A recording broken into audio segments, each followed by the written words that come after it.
Session 5 is going to have to do with the government's role in financing.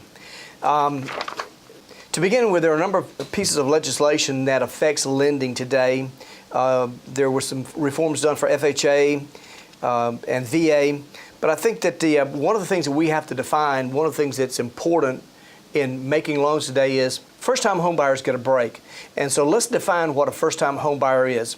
That's simply a person that has not owned a home over the last 3 years. So that's a pretty short definition of a first-time homebuyer. In other words, they could have owned a home 10 years ago, but by definition, that's what it is right now.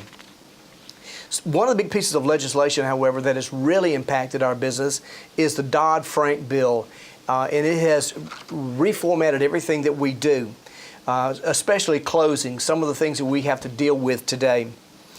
What I want to do right now on page 5-4 is look at the federal laws as it relates to lending practice. The Equal Credit Opportunity Act, and all this has to do with is making sure that everybody has the equal right to having credit, including one of the things that you can't discriminate against is age, where the others can discriminate against age.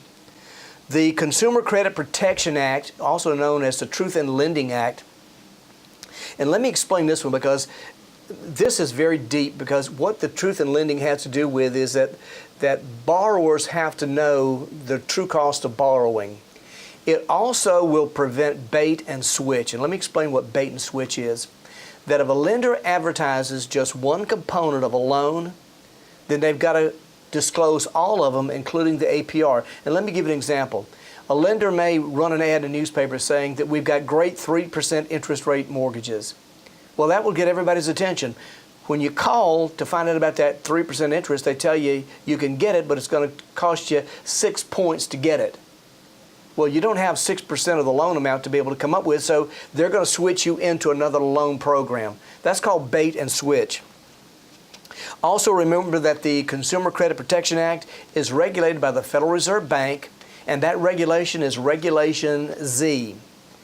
The Real Estate Settlement Procedures Act, which is also known as RESPA, Regulation X.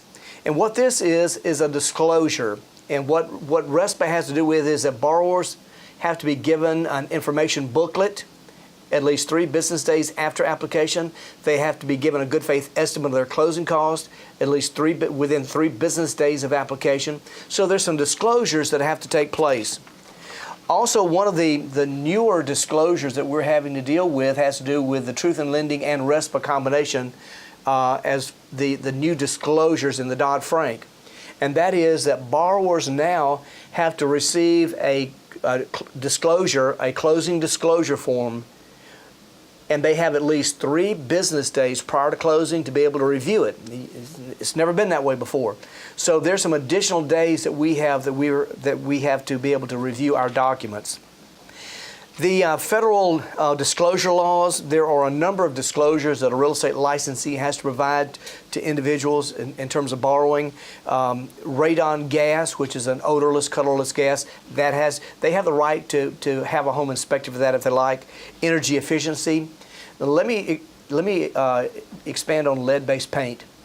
A lead-based paint disclosure has to be provided along with a brochure on it on any residential home built prior to 1978 or any commercial facility where children are housed, such as a daycare center. That's an important disclosure that has to be done. Also, let me make a comment about HIV and AIDS. That is a protected class. In other words, there can't be any discussion about this particular topic to anybody. If anybody wants to bring that up, mum's the word, you can't talk about it, and you need to inform them that is a protected group and you can't talk about it. The fair housing lending is another issue that we have to understand as far as our role.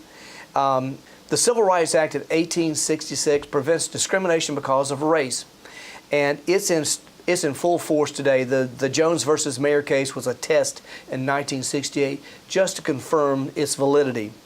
I think as important as the 1968 Civil Rights Act, and it's the Fair Housing Act that we really are concerned with, because this has to do with real estate professionals, that is, individuals that are professionals in the real estate industry.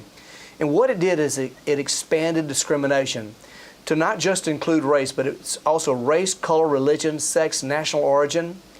And it was expanded later on in 1988 to include handicapped individuals and familial status, which is families that have children. And what it basically says is that anybody in the housing industry cannot discriminate. Now, can a for sale by owner? Yeah, they can discriminate except for race. That's still off limits. If I own 3 rental properties and that's all I own, I can discriminate because I'm not considered at that point to be a professional in real estate. Once I own that 4th unit, I now become a professional and I can't discriminate. Also, let me say this, is that it doesn't matter how many units you own. Once a real estate licensee becomes involved in a transaction, there can be no discrimination whatsoever as far as the 1968 Fair Housing Act is concerned. Also, there's one exception that you need to understand when it comes to familial status, and that's discriminating with families with children.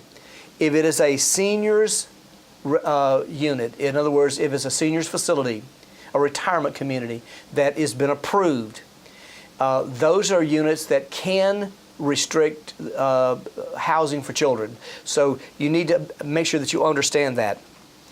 Also, some of the things that we can't do, one of the things that we can't do is steering. Steering is directing a person to or from an area because of discrimination.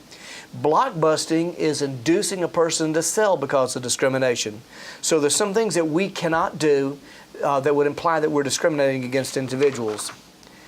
The last thing that I want to talk about is the Americans with Disabilities Act. And what this is an act that came about in 1988, same time we had some amendments to the Fair Housing Act, that's to protect individuals that are handicapped. And it's basically to make sure that public accommodations and commercial accommodations are equipped to make sure handicaps can use these.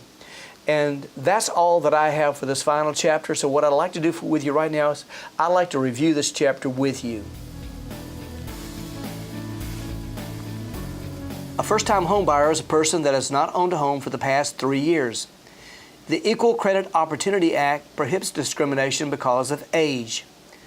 The Consumer Credit Protection Act, also known as Truth in Lending, requires lenders to provide a cost of borrowing to a borrower at least 3 business days from application.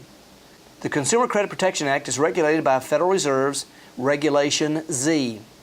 The Real Estate Settlement Procedures Act, also known as RESPA, prohibits lenders from giving kickbacks or referrals unless services are legally rendered. It applies to residential loans by a federally chartered bank. Persons with HIV and AIDS are a protected class and cannot be discriminated against. The 1866 Civil Rights Act, which prohibits discrimination because of race, was upheld by the Jones versus Mayer case. Familial status is a protected class except in cases where they're senior housing communities. Blockbusting is inducing a person to sell because of discrimination. Steering is directing a person to or from an area because of discrimination. Americans with Disabilities Act requires handicap accessibility in commercial and public accommodations. And that's all we have for review for that chapter.